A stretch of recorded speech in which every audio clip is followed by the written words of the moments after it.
नमस्कार साथियों, आज हम बात करेंगे कि सिविल को बचाने के लिए कैसे लोग कर्ज के जाल में फंसते जा रहे हैं। सिर्फ और सिर्फ सिविल को बचाने के लिए। हमने कुछ टाइम पहले भी एक इसी पे वीडियो बनाई थी, आज फिर बना रहे हैं। लोग बड़े परेशान हो रहे हैं, मैसेज आ रही है कि सर अब हम फंस चुके हैं। देखो, सिविल को बचाने के लिए लोग करते हैं, पहले एक लोन लेते हैं, वो नहीं होता फिर दूसरा लेते हैं उसको बचाने के लिए। वो आपने पुरानी फिल्मों में देखा होगा ना, वो कैसे गुनाह के दलदल में आदमी फंसता चला जाता है। पहले एक गुनाह करता है, फिर उसको छुपाने के लिए दूसरा गुनाह करता है, ऐसे करते करते 15-20 गुनाह हो जाते हैं। अब क्या होता है, पहले आदमी एक 10 लाख का लोन लेता है, ठीक है। अब वो भरा नहीं जाता तो फिर उसको आगे से 6 लाख का लोन मिलता है, फिर वो हो जाता है, फिर 4 लाख का मिलता है, फिर क्रेडिट कार्ड पे आ जाते हैं, पहले 2 लाख का, फिर 1 लाख का, फिर 50,000 का, फिर 30,000 रुपये तक का भी। और बाद में इसको फिर जब कार्ड की पेमेंटें भी नहीं हो पाती, ईएमआई नहीं निकल पाती, तो कार्डों को फिर कैश करवाते हैं। वो ज़्यादा सबको पता ही होता है, पेट्रोल पंपों पे जा जाके कैश भी करवाते हैं कार्डों को। वो भैया, वो जो आप कैश करवाते हो अपने घर तो लेके नहीं जाते, वो क्या करते हो, कार्डों की मिनिमम पेमेंटें करते हो। फिर सारा घूम फिर के वही इंटरेस्ट ही मारता है इंसान को, इंटरेस्ट से बंदा बर्बाद होता है। तो भैया ऐसा काम ना करें। सिविल को बचाने के लिए इंटरेस्ट पे इंटरेस्ट भर भर के दलदल में ना फंसे, क्योंकि जो सिविल अभी बचा रहे हो, अगर ऐसे चलता रहा तो वो साल बाद ख़राब ही होगा। जब तक आपको समझ आएगी तब तक सब कुछ ख़त्म हो चुका होगा। फिर कोई भी एनबीएफसी या बैंक कोई भी आपको लोन नहीं देगा। नेचुरली बात है, सिविल ख़राब होना शुरू हो जाएगा या आउटस्टैंडिंग बढ़ता जाएगा सिविल में, तो एनबीएफसी या बैंक पीछे हट जाएंगे। सीधी सी बात है, समझे।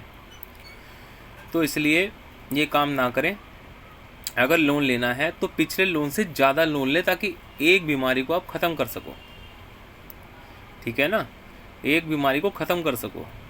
एक कार्ड की पेमेंट नहीं हो पा रही है, अगर कोई लोन ले रहे हो तो एक लोन ले, ऐसा लोन लो कि अगर 2 लाख का कार्ड है या 2.5 लाख का कार्ड है तो वो कार्ड आपका पूरा फुल हो जाए, उसके आप 60 से 120% के इंटरेस्ट से बच सको, ठीक है ना। और उसको फुल करवा के उसको बंद करवाओ कार्ड को, फिर सामने पड़ा रहेगा, फिर आपको पैसे की जरूरत पड़ेगी, फिर आप उसको यूज़ करोगे, फिर दोबारा फंस जाओगे।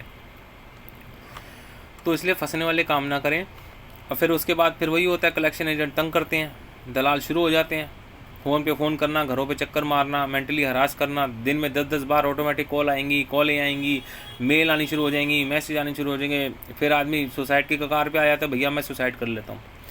अरे भैया, सुसाइड करना किसी चीज़ का हल नहीं है, क्योंकि लोन डिफ़ॉल्ट होना या कार्ड की पेमेंट रुकना एक क्राइम की श्रेणी में आता नहीं है, ये सिविल का डिफ़ॉल्ट माना जाता है। अब कई लोग हमें ये कहते हैं कि भैया हमारा ना बिजनेस में लॉस हुआ, इसलिए हमारी ये कार्ड की पेमेंटें रुकी या ईएमआई रुकी। अरे भैया, वो ठीक है, लॉस हुआ होगा, लेकिन इतना नहीं होता। वो जो आप लोग मिनिमम पेमेंटें कर रहे हो ना, 60 से 120% के हिसाब से, वो आपको लॉस में ज़्यादा लेकर आता है। राजा को भी भिखारी बना देता है ये इंटरेस्ट, क्रेडिट कार्ड का इंटरेस्ट। क्रेडिट कार्ड बनवाने का मतलब है अपनी कब्र खुद खोदना, और कई लोगों ने 8-10 कब्रें खोद रखी हैं। जिन लोगों को पता होगा उनको पता है, और वो फंस भी चुके हुए हैं सिर्फ सिविल बचाने के चक्कर में। फिर बाद में वही प्रॉब्लम खड़ी होती हैं, फिर ये सारे दलाल तंग करना शुरू कर देते हैं, फिर आप लोग परेशान होते हो, ठीक है ना। तो अपने राइट जानो। ऐसी कोई प्रॉब्लम नहीं, अगर हो भी गया, अगर अब ख़राब हो चुका हुआ है, तो अब तो आप बोलोगे चलो अब तो ख़राब हो चुका हुआ, अब क्या करें। देखो, अब तो कोई हल है नहीं, अब आपके पास पैसा ही नहीं है, तो अब कहाँ से दोगे। पहली बात तो अगर पैसा है तो दे दो, नहीं तो फ्यूचर में आपको कोई भी बैंक और एनबीएफसी कंपनी लोन नहीं देगी, क्योंकि आपकी फाइनेंशियल डेथ कर देंगे। अगर नहीं है फिर तो भगवान भी आपका कुछ नहीं कर सकता। किसी भी पुलिस स्टेशन में, किसी भी थाने में, कहीं भी आपकी एफआईआर दर्ज नहीं हो सकती, क्योंकि आपको पता है कि ये क्राइम की श्रेणी में नहीं आता है, ये सिविल का डिफ़ॉल्ट माना जाता है। ज़्यादा से ज़्यादा लोन वगैरह लिए होंगे, अगर पर्सनल लोन लिया होगा, बिजनेस लोन लिया होगा, तो उसमें ज़्यादा से ज़्यादा आपके ऊपर सेक्शन 138 में केस वो कर सकते हैं, वो आप लड़ो कोर्ट में, कोई ऐसी प्रॉब्लम नहीं है उसके अंदर। जब फंड होगा तो अपना सेटलमेंट करवा लेना, लेकिन जब है ही नहीं तो करोगे क्या, चलता रहेगा वो भी। पैसे ही नहीं है तो क्या करोगे, कोई फांसी तो लग नहीं जाएगी, सीधी सी बात है। कोई जानबूझ के तो किया नहीं भैया, अब लॉस हो चुका है। और कोरोना के बाद आपको पता है मिडिल क्लास मैनों का क्या हाल हुआ है। पहले में लोग फिर भी थोड़ा बहुत संभल गए थे, जब दोबारा से फिर दिक्कत आई, लॉकडाउन लगे, तो आम आदमी तो बिल्कुल ही मर चुका है, बिल्कुल ही मर चुका है। मतलब ये समझ लो कि इन बैंक वालों ने तो जितने लोग कोरोना से नहीं मरे होंगे ना, उससे डबल जो है ना आत्महत्या की कगार पे लाके खड़ा कर दिया इन लोगों ने, और कई लोगों ने तो आत्महत्या कर भी ली है। पीछे भी एक बार अखबार में आया था, शायद आप लोगों ने सुना भी होगा, एक आदमी के कार थे कोई 10-12 लाख रुपए को, वो पूरे अपनी फैमिली समेत ही मेरे ख्याल से मर गया था, या खुद उसने छलांग लगा ली, फांसी लगा ली थी। तो देखो, आत्महत्या करना या मरना इस चीज़ का समाधान नहीं, इस चीज़ से लड़ो। कोई आपने क्राइम नहीं कर दिया, भैया नहीं है पैसे तो क्या कर सकते हो, नहीं है तो नहीं है, सामने खड़े हैं ना, नहीं है पैसे, कोई आपको ये तो नहीं मार देगा जान से, सीधी सी बात है, नहीं है तो नहीं है, सामने खड़े हैं। अभी थोड़े दिन पहले भी एक क्लाइंट के साथ हमारे हुआ है, उसके ऑफिस के अंदर पहुँच गए थे, उसके ऑफिस के अंदर पहुँच गए थे, तो डराने धमकाने लग गए। तो हमारे से भी बात हुई, हमारा काफ़ी लड़ाई झगड़ा भी हुआ, आपको सही बताया, तो लड़ाई झगड़ा भी हुआ, वहाँ जाके बातचीत हुई, लड़ाई झगड़ा भी हुआ। तो फिर हमने उनको बोला, फिर उन्होंने पुलिस को कॉल किया, उसका नाम नंबर सब कुछ दिया, फिर पुलिस वाले ने उसको थाने भी बुलाया कि भैया तूने ये काम क्यों किया, और बाकायदा उसके नाम पे कंप्लेंट भी रजिस्टर्ड कराई है। अब वो दिन है और आज का दिन है, उसके बाद से कोई कॉल नहीं आया, और ना ही वो दोबारा कभी आएगा, और ना और कभी किसी को छेड़ने से पहले 10 बार सोचेगा कि भैया मैंने किसी को छेड़ा था। तो आप डरे घबराए ना, अगर आपको कोई भी दलाल तंग करता है, आपके पूरे राइट्स हैं, उनको सीधा बोलो भैया ड्यू टू प्रोसेस पे आ जा, कोर्ट में जाके लड़, 100 नंबर पे सीधा कॉल करो। कोई लेडी है वो वुमेन हेल्पलाइन पे कॉल करे, उसी टाइम कंप्लेंट रजिस्टर्ड होगी, कंप्लेंट रजिस्टर्ड करा दो, उसका नाम नंबर दे दो, अगर वो जिस बाइक और स्कूटी वगैरह पे आते हैं उसके नंबर भी नोट कर लो, अगर कोई नंबर वगैरह स्विच ऑफ करके बैठ जाए तो उसके नंबर से भी पुलिस वाले उसका एड्रेस निकाल सकते हैं।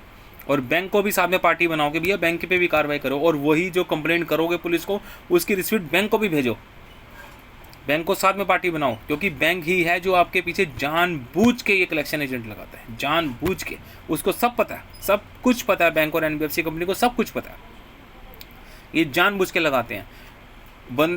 लोग ये सोचने लग जाते हैं भैया हमने तो क्राइम कर दिया बहुत बड़ा। अरे भैया क्या क्राइम कर दिया, कौन सा क्राइम कर दिया, कोई क्राइम नहीं है, डरने घर बनाने की जरूरत नहीं। अगर पैसे देखो, पैसे नहीं है ही नहीं, क्या करोगे? अगर पुलिस वालों के पास भी जाओगे वो कहेंगे पैसे कोई नहीं भरी, नहीं है जी आप चेक कर लो, नहीं है पैसे हमारे पास, कोई हमने क्राइम तो किया नहीं है, जब आएंगे तो दे देंगे, कोई हमको लोग कोई मना थोड़ा कर रहे हैं, सीधी सी बात है। तो डरने घबराने की जरूरत नहीं है। अगर ये लोग आपको ज़्यादा हरास करते हैं, तंग करते हैं, आप सीधा 100 नंबर पे कॉल कीजिए, पुलिस को बुलाइए, उसी टाइम कंप्लेंट रजिस्टर्ड करिए उसके नाम एड्रेस के ऊपर, उसी टाइम। अगर वो भाग भी जाता है ना इनकेस पुलिस के नाम से, तो उसका नाम नंबर होगा, किसी तरीके से पहले वो पूछ लीजिए, और जिस स्कूटी बाइक पे ये वो आता है उसका फ़ोटो खींच लीजिए नंबर की, और वो नंबर वहाँ पे रजिस्टर्ड करा दो जब कंप्लेंट करोगे 100 नंबर पे कि भैया ये बाइक ये लेकर आया था, अपने पुलिस वाले इसको अपने आप पकड़ेंगे। तो डरने घबराने की जरूरत नहीं है। फिर भी आपको कोई दिक्कत होती है हमारे व्हाट्सएप नंबर पर मैसेज करके पूछ सकते हैं। हमारी मेल creditcardcollect@gmail.com है, उस पर मेल करके पूछ सकते हैं। हमारी यूट्यूब चैनल है क्रेडिट कार्ड कलेक्शन के नाम से, उस पर आप हमारी वीडियो देख सकते हैं अगर आपको कोई भी प्रॉब्लम आती है तो। जानकार बने, सतर्क रहें, अपने राइट्स जानें। धन्यवाद।